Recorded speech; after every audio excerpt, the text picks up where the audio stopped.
if you see one of us out and you want to talk to us, just do it, because there's nothing weirder than somebody looking at you. Why is that guy? He's looking at me again. Something is weird here. Get ready to go to guns.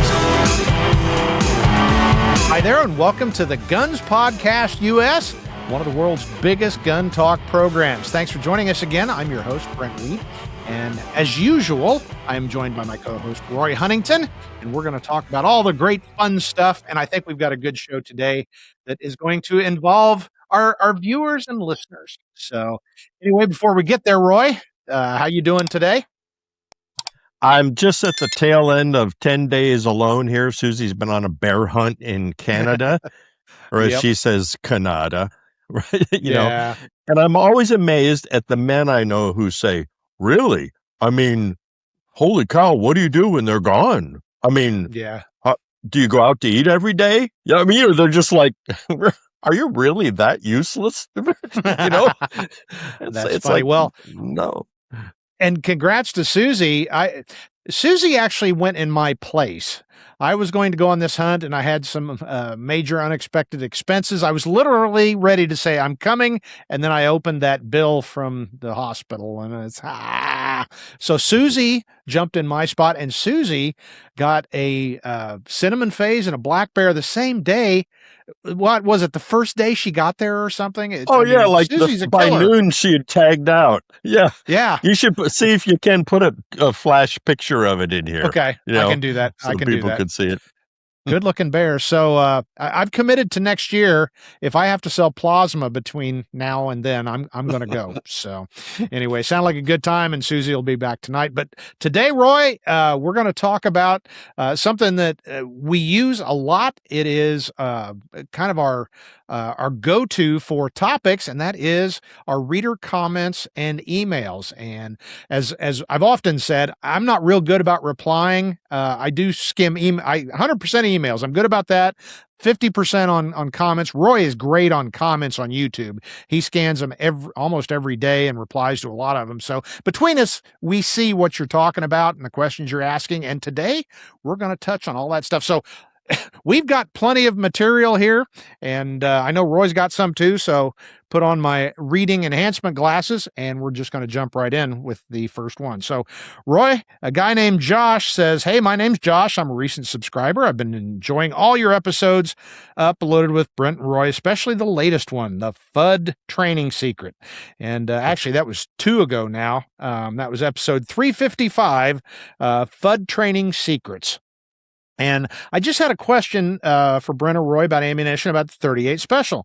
My question is regarding the police use of the 158 grain lead round nose.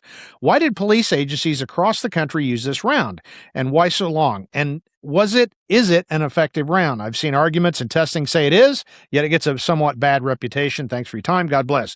Well, I'll start out with my answer. It's because that's what they had at that point, and police departments tend to go on low bid, and I think the FBI was using it. So there was really, I guess, nothing better. And when I came on, hollow points were a thing, so we all carried hollow points, but we still trained with 158 grain round nose. So, Roy, you probably started back when that was like the high tech, wasn't it?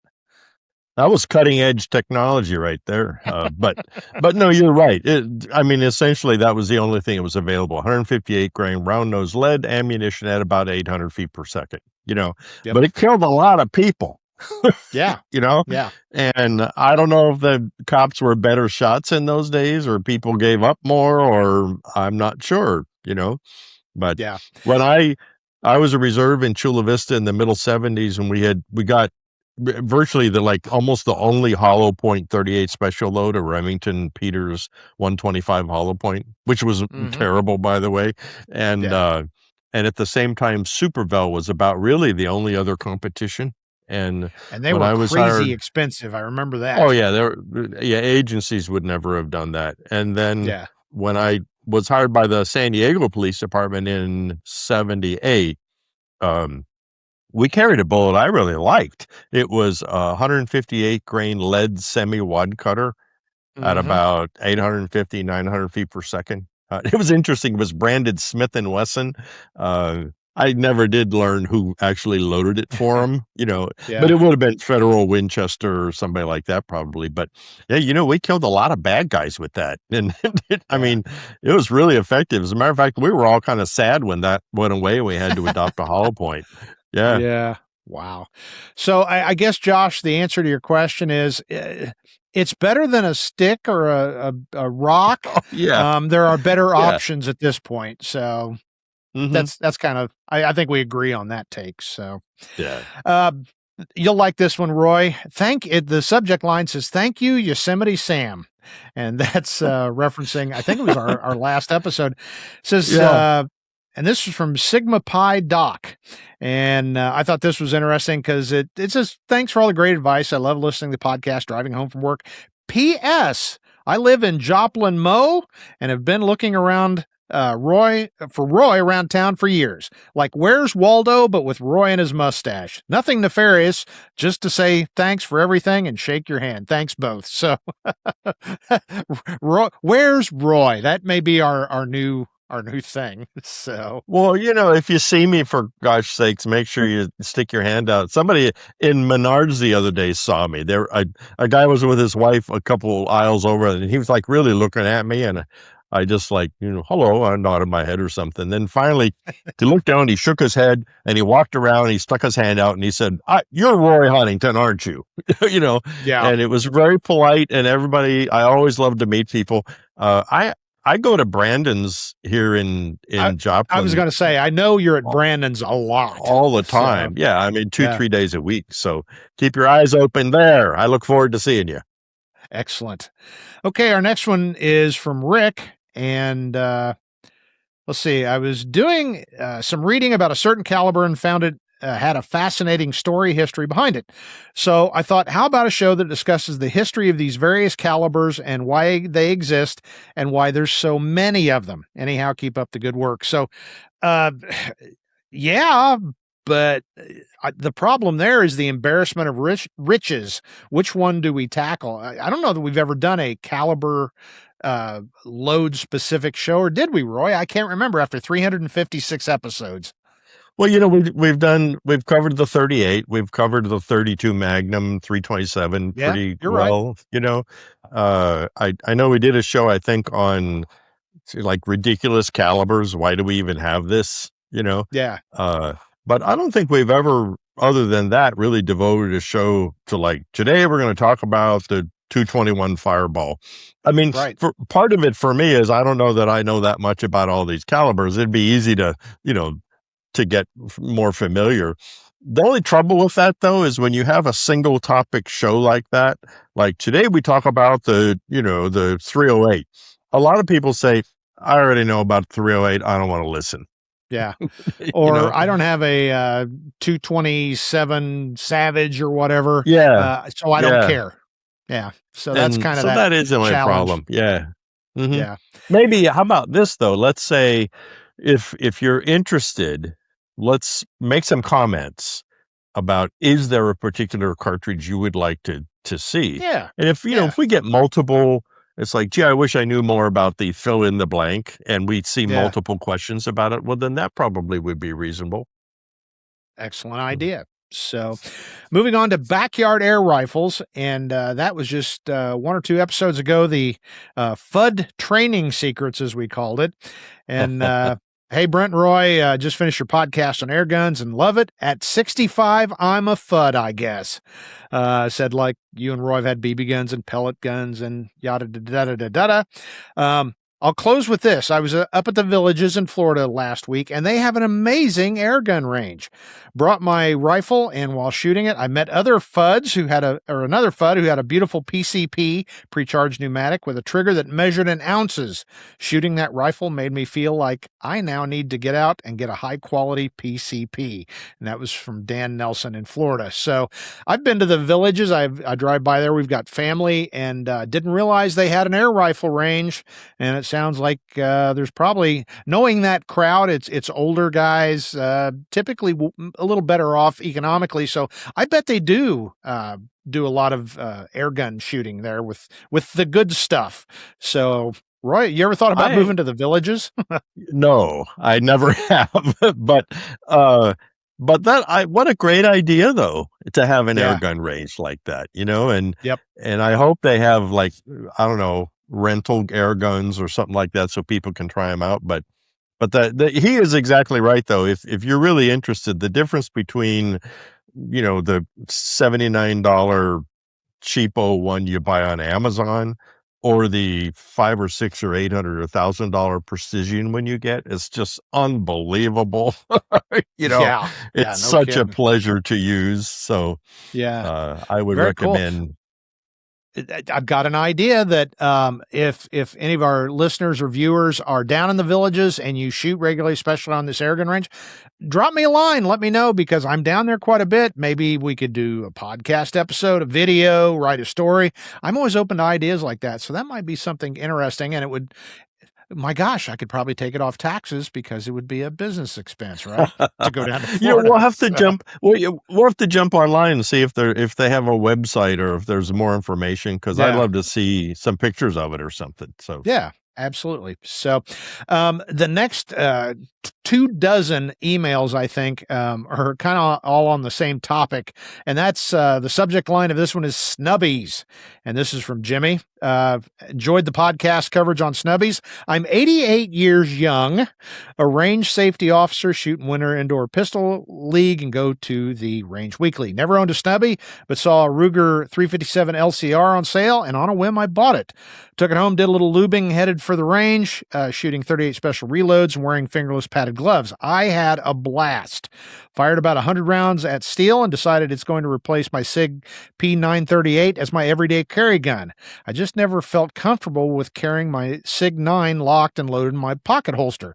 Thanks for the coverage. And that was JJD. So we've talked about snubbies actually quite a bit here of late. Like I said, that was the most recent was 331, small gun, big defense. But Roy, I know you're like the king of the snubby world, and we know it from the analytics of our episodes. When we talk about snubbies, people love them, and people watch and send us lots of comments and emails. So, Roy, you love them. There's no doubt about. I do too. But well, you know, the show that you had Daryl Bolke on, who really is the king of the snub, but yeah, that's true. A day doesn't go by that I don't get 4, 5, 6 comments with that video. I mean, it's constant, you know. Yep. And it's interesting. Almost nobody ever says, "Well, they're stupid. Why would anyone do that?" You know. And the person who says that is somebody who just doesn't know how to shoot them. You know, Yeah. because they'll say, "Why would you have one of those? They're inaccurate. You can't hit anything beyond 5 yards," and blah blah blah. Well, you're wrong. You know. But I see a lot of.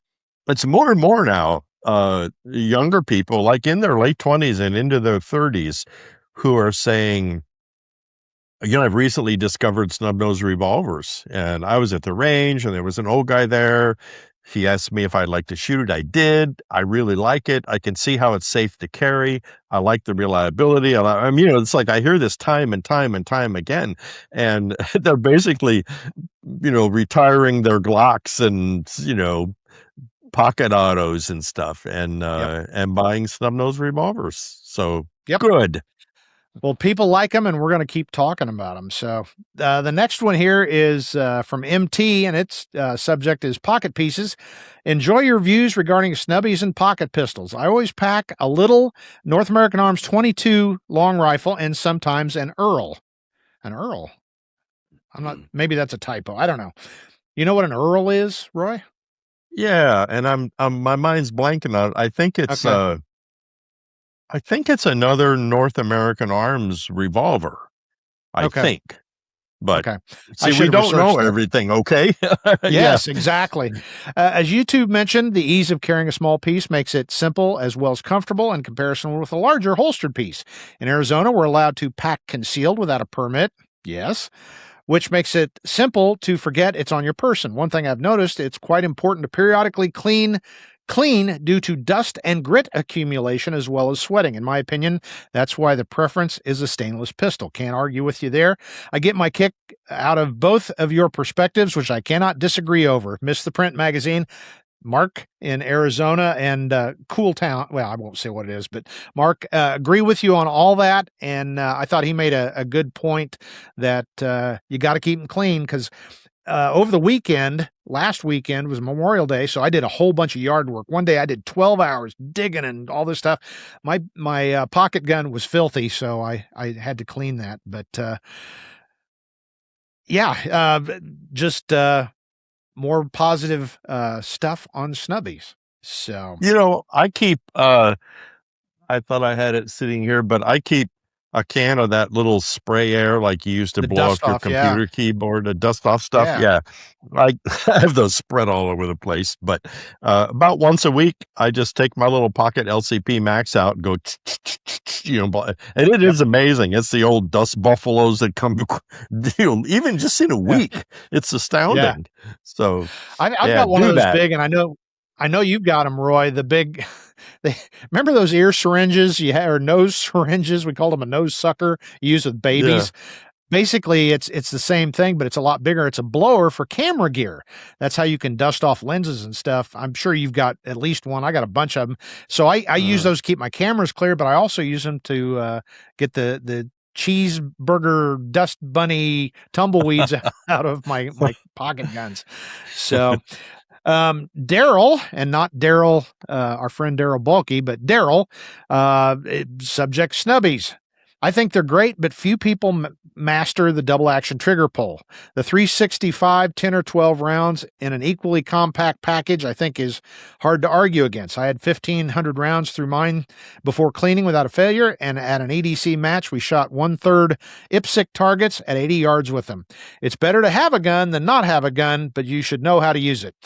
Can't argue with you, Daryl. And as we've often said, the phrase I frequently use, your mileage may vary. And if you're more comfortable carrying that 365 and you can hit IPSC 1/3 size targets at 80 yards with it, you're doing fine. So you just keep carrying it, and there's no throwing no shade from here. So your thoughts on that, I Roy?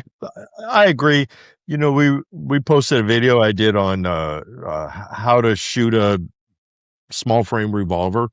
Do a search on it on our channel at FMG Publications, and I'm amazed at the number of people who they watch it and then they comment later on and they say, "Holy cow, I had no idea. I just Yeah. did what you said." And Yep. they learned to stage the trigger, learned to press the trigger, and suddenly their groups went from 20 inches at 5 yards to teacup size at 10 yards. Yeah. And so, yeah, Exactly. they can do And it. I will say I've got a 365 and I carry it. It's got the TV on top, and I generally carry my pocket snubby, but I was out and about quite a bit over the last week, and in those situations, I prefer to have that red dot optic. I realize, there's pros and cons, but again, I think the point that some people miss in what we discuss is here's how we do it, here's our opinions of it, but maybe unlike some other commentators, we're not going to tell you you're an idiot as long as you're being safe. If like you can hit with that 365 and that's what you want to carry, I think you should, and more power to you. So there we go. Before we go on. Wait, before Yeah, we go on.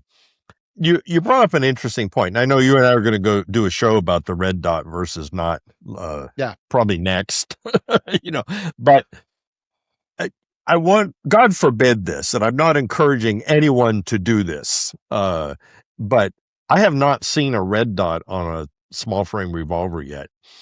I've seen them on somebody, I can't remember who it was. They did the little Beretta, the little tiny 380s, their little pocket yeah, pistols. yeah. Langdon Tactical, I think. I think you're They right. put one. But yeah, a comp, threaded for a suppressor. It's got a little red dot sight on it. But it reminded me of that silly video I just did where I took a Davis Derringer and I put a red dot sight on the top and a laser underneath it. It's like, Yeah, that's just ridiculous, right? And so I saw that and I thought, well, you've just destroyed everything that's functional about this little gun. you know?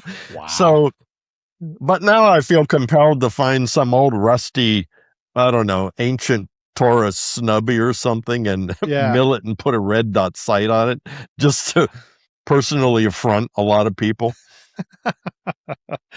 And I can see that happening, and then we're shooting, and you're like, "Hey, this is actually something." So, Yeah, I won't go into what I think could be something about it. yeah, we'll see. Uh, Uh, Taking a turn here, we're going to go to staging guns around the house, and that was from episode 332, which was hiding guns around your house. The concept has full merit unless one resides in California with a K, where the California legislature passed a law in 2025 stating all firearms shall be stored in a DOJ-approved safe. And I kind of remember that. I don't live in California and frankly don't care to know too much about their laws, but I do kind of remember hearing about that. So, uh, uh, old Dell here says, fine and dandy, but I live in a rural area in California. Response time is often greater than 5 to 10 minutes, which I will say that's actually pretty good. I know folks where it's measured in half hours or hours in some places, but he says, I'll take my chances with California law after I deal with the dangers at hand. And Dell, can't disagree with you at all. So that's interesting. Did you ever run into that? I mean, that law was from 2025, but I know California's had some just cringeworthy firearms laws. Was storage really a thing when you were still there?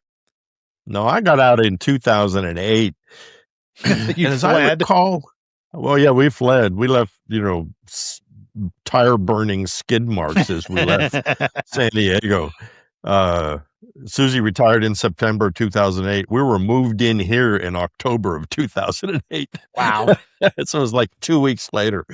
Yeah. I don't recall really. I really can't recall if they said that if Okay. you had a gun at home, it had to be secured. I Yeah. can't recall. If somebody can remind us, please put a comment. Yeah. So. And honestly, do you think that's truly a gun safety measure, or it's just one more layer of making it harder and harder and harder to own a firearm? Because they didn't say a trigger lock or anything like that. It's got to be a DOJ-approved safe, and I've never seen the list of what is a DOJ, Department of Justice, approved safe, but I'm guessing they're not the lesser expensive models, right? Well, and it's like, hello, we're from the government. We're here to help, right? We want to inspect your safe. Well, there's no Yeah. doubt in my mind that or maybe they're talking about to prevent theft, I suppose, too, because if you put a padlock through the top strap of a revolver, well, then no one's going to use that gun to do anything with unless they Right. cut and Yeah. so if you just need to have your gun safe, that's a real easy way to do it. But, it'd be a shame though, because if you get somebody who's on a bit of a budget, like I was at, I want to say it was Tractor Supply or someplace like that the other day. And they have these, I'd call it like a real heavy duty steel cabinet, Right. that are gun safes, right? Yep. So they're not fireproof, or anything like that, but they've got good locks on them, multiple lock systems. You bolt them to the wall. And, you and I, in our history of being a policeman, I've never would have seen a bad guy be able to break into one of those. I mean, Exactly. yeah, if they had all weekend and the owner's cutting torch that he found in the garage, well, yeah. He could probably get in. But Yep. but if they're not DOJ approved, then that means people who would be able to afford something like that wouldn't be able to afford it. So we both know what happens then. They don't buy Yep. anything. Yep. And I was sitting here while you were talking, and I was thinking, I'm not going to go off on my soapbox and editorialize, but let me just say this. Let's say the current Democrat Party, which I'm not turning this into a political argument, but I hope there's nobody that would argue with me that the Democrat Party is pro firearms. Nationally, and in most cases, they are not. They are against firearms. It makes them scared.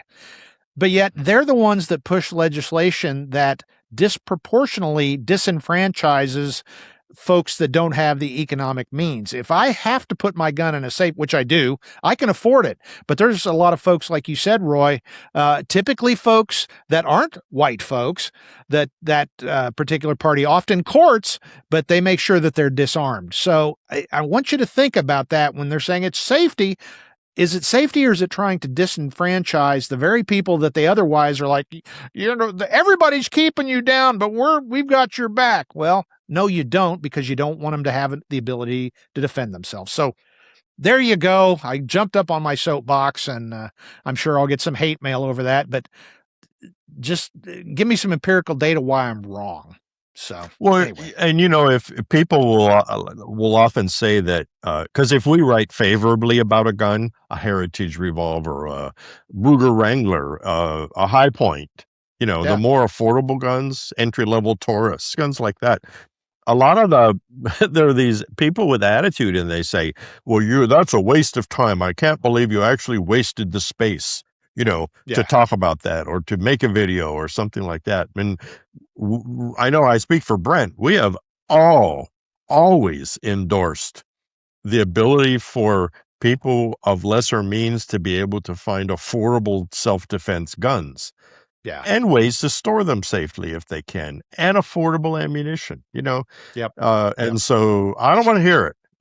Is a High Point the same as a $2,000 custom 1911? No, but it does give someone protection who can't afford it otherwise, And I'll tell you what, I learned something the other day, and it was about private indoor ranges, and it struck me.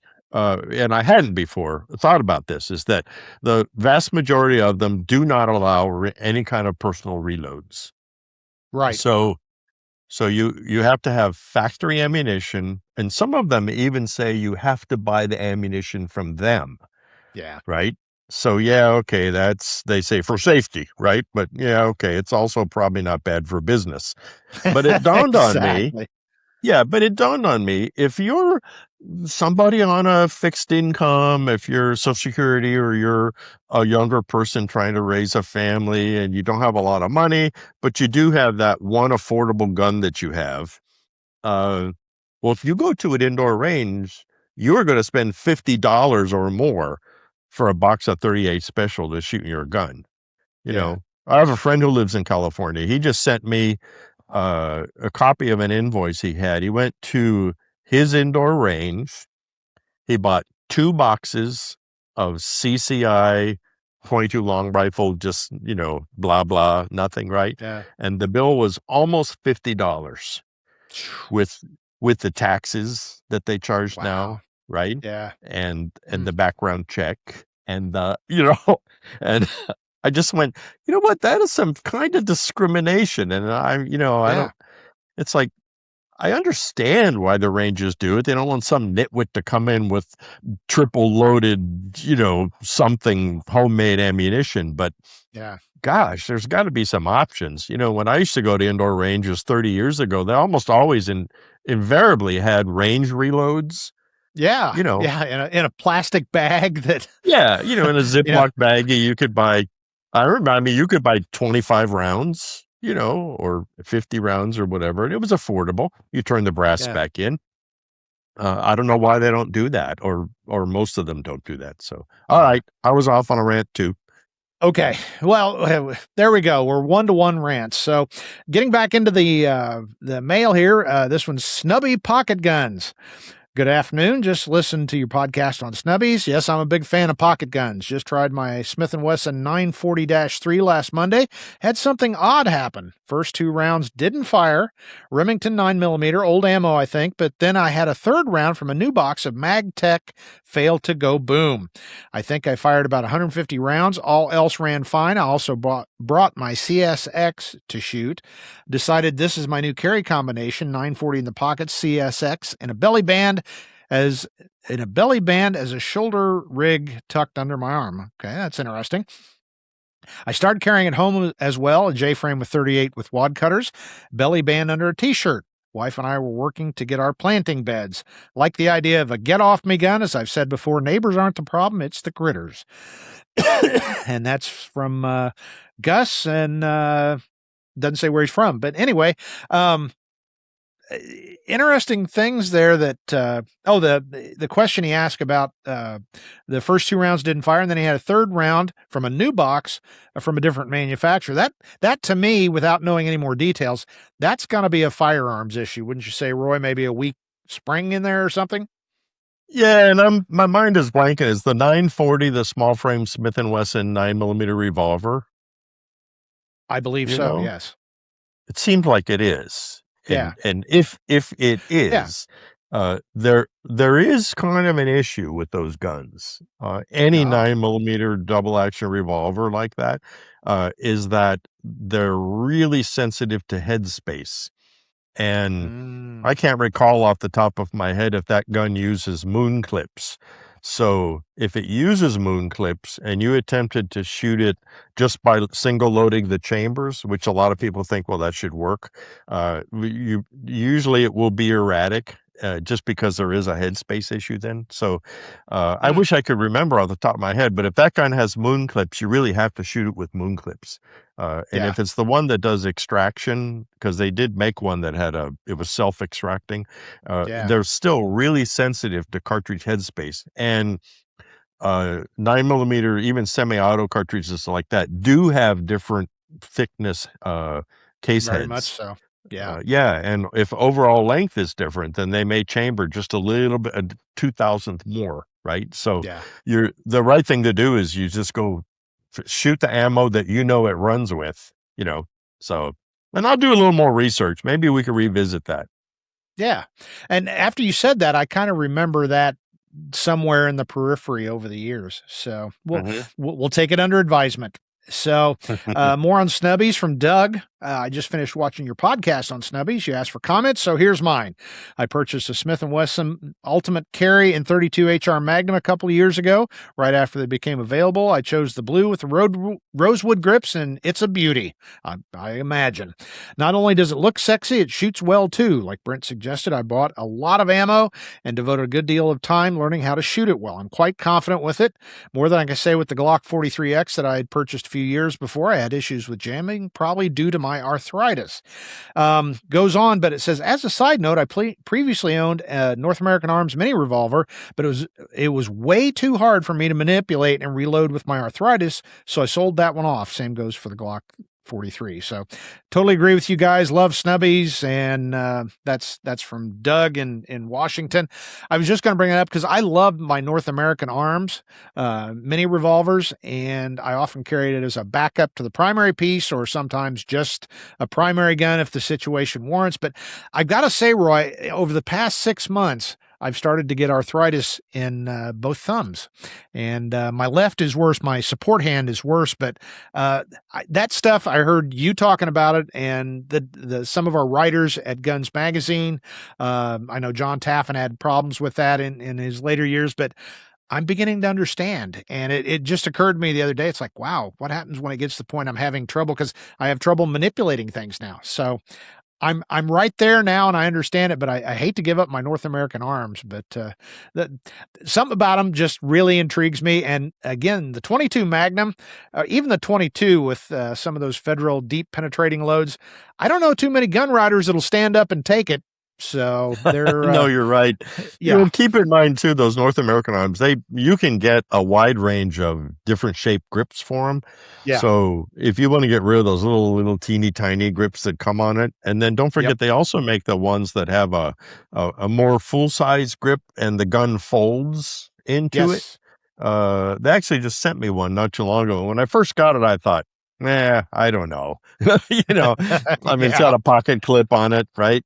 And yeah, then, but once I got it, it was like you pull it out and it goes click, and now suddenly you have basically a full size grip, and it's yep, much easier to manipulate the gun. I don't know that I yep, would carry it as my primary gun, but if you just right, want, like you say, a backup gun, or maybe I'm out here on the tractor and you just dig it out of your pocket, open up, shoot yeah, the snake, do whatever you're doing, that makes sense. So, yep, yep. yep. Exactly. Well, Roy, we had one talking about where's Roy in Joplin. Here's one from Greg. It nice long letter, and he talks about when he ran afoul of a Chicago biker gang because they were trying to help a lady get out of that circle, and the police told him get a gun. So that was probably a good idea. But anyway, one quick question, Brent. On this podcast, I figured out you must live in Indiana. Yes, I do. And I noticed you have Indiana-shaped plaques on the wall behind you. Then you mentioned awards in Indiana. I have similar shaped plaques that I was awarded when I was chosen Firefighter of the Year way back in the 90s. And see, I'm old. My question, if you are able and comfortable answering, is where are you located in Indiana? I'm in Goshen in north central Indiana. Anyway, that's Dr. Greg. I'm in the Indianapolis area. So you're up in the north part. Goshen, Indiana, that's in the heart of Amish country, and I believe it's Goshen where they have an actual hitching post for all the buggies outside the Walmart. So it's quite a thing. I've been to Goshen a number of times, but yeah, I'm here in central Indiana. We just got done with the Indy 500, which turned central Indiana into a giant party, and so yeah. So anyway, if you're in the Indianapolis area and you happen to run into a guy with a weird mustache and talking about guns, that's probably going to be me. So anyway, any thoughts, Roy? Not much really to comment on, I guess, other than the hitching post Not outside really. the Walmart. But But I've met a lot of people over the years. I mean, I'll be in line at a Walmart or something. I'll feel tap tap tap behind me, and I'll turn around. A guy will say, "Excuse me, sir, are you Roy Huntington from American Handgunner Magazine or something like that?" And so I've met dozens and dozens of people over the years, and everybody has been unfailingly nice, yeah, and polite. And yep, it's like if you walk the floor of the NRA show, which is a consumer show, right? So I'm always there's people stop all the time. They say, "Hey, Roy, boy, I read your stuff. I've been reading since I was 12 years old." It's like, yeah, okay, thanks, right? And but they say, "Okay, can I have a picture with you and my family and stuff like yeah, that?" And it's always heartwarming. I just love that, it and is. it reaffirms that there are people out there who take the time to listen to us and trust us, and so It is. we have to honor that. Yeah. Yeah.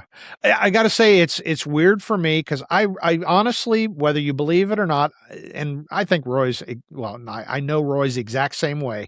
We're not doing this for the fame and notoriety. We No. just do it because we enjoy doing it, and it allows us to make money doing it.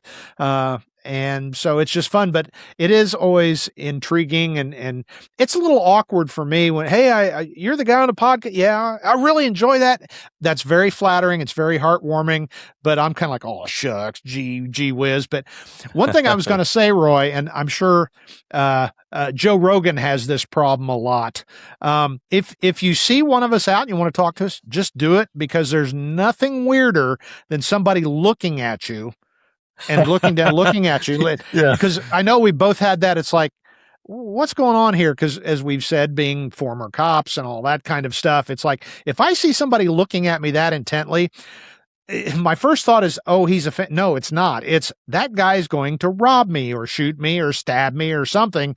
So I get, it's like, man, is that him? I'm not sure. Yeah. You think, honey, I think, after one or two of those, just say, hey, are you Brent Weed or Roy Huntington? And, if it's not, they'll go, what in the hell are you talking about? But if it's one of us, we'll just, well, yeah, we are. And then you can say your piece and we'll shake hands and it's flattering. But yeah, I'm sure you've had that too, Roy, where it's like, why is that guy? He's looking at me again. Something is weird here. Get ready to go to guns. I've told them, no, actually, that's my twin brother. Yeah, he's That's kind of funny. a jerk though, so it's a good thing you met me and not him. So. Exactly. The writer Dave Barry talks about that. Famous writer Carl Hyacin. He's frequently mistaken for him, and they are friends. But he said, I always wash my hands leaving the restroom because I don't want anybody walking around going, you know who doesn't wash his hands after he goes to the bathroom? Carl Hyacin. So anyway, well, I got one last letter. I can't believe we actually blasted through all these and we're not too much over time, but hi, this is addressed to Roy. Hi, Roy. In response to episode 324, which is the real cost of gunsmithing, I took my great grandfather's Winchester 94 to Gary Reeder Custom Guns. Turns out there was nothing wrong with it. No bueno. Just kind of paraphrasing here. Anyway, just wanted to give a huge shout out to Gary and Colleen Reeder of Gary Reeder Custom Guns in Flagstaff, Arizona.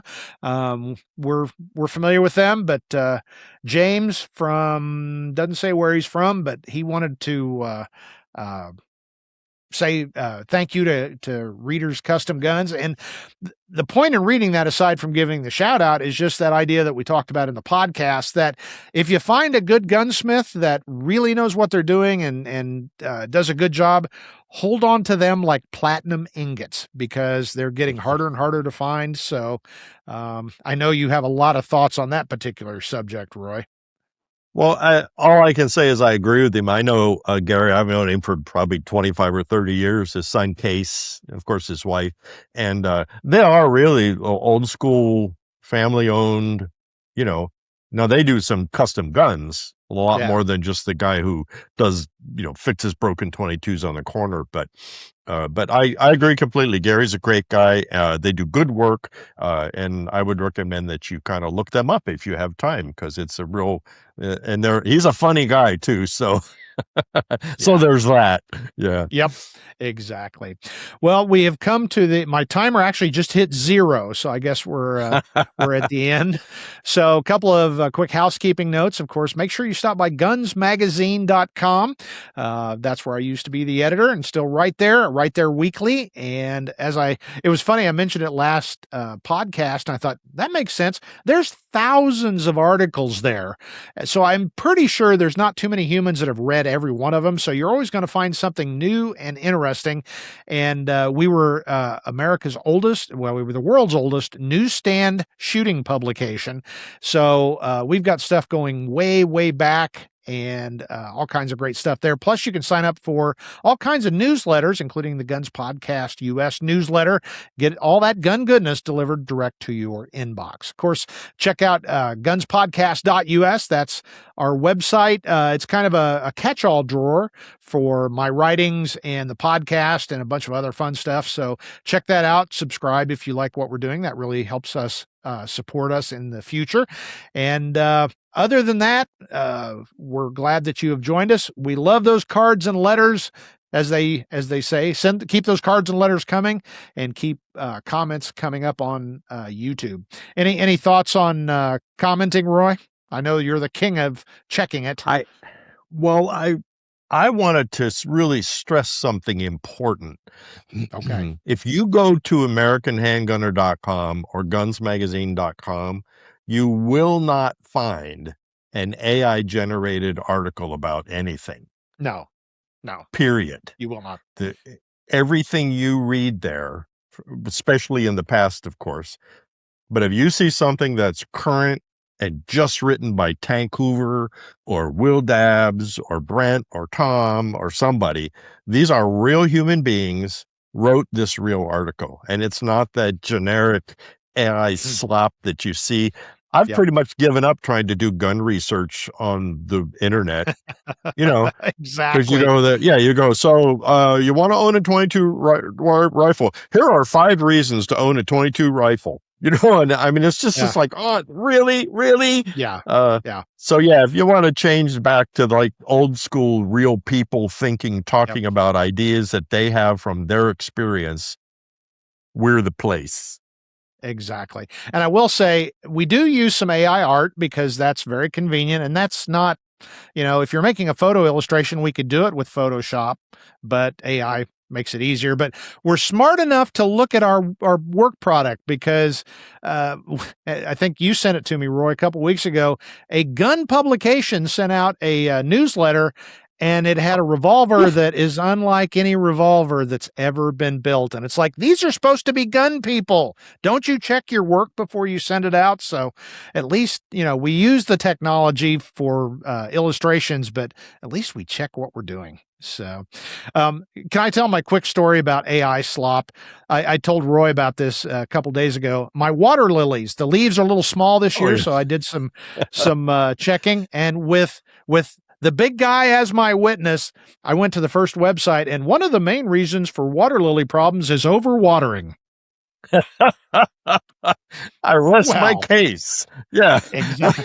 Silly me. I thought you grew water lilies in the water. So I don't know. Anyway, so well now we're going long, but it's been great talking to you, Roy, and I love, like I said, we both love getting the comments and the questions and the commentary from folks. So keep that coming, and you might appear on a future upcoming episode of the Guns Podcast US. So on behalf of my co-host Roy Huntington, of course I am Brent Wheat, and as we always say, it's now time to get out there and get shooting.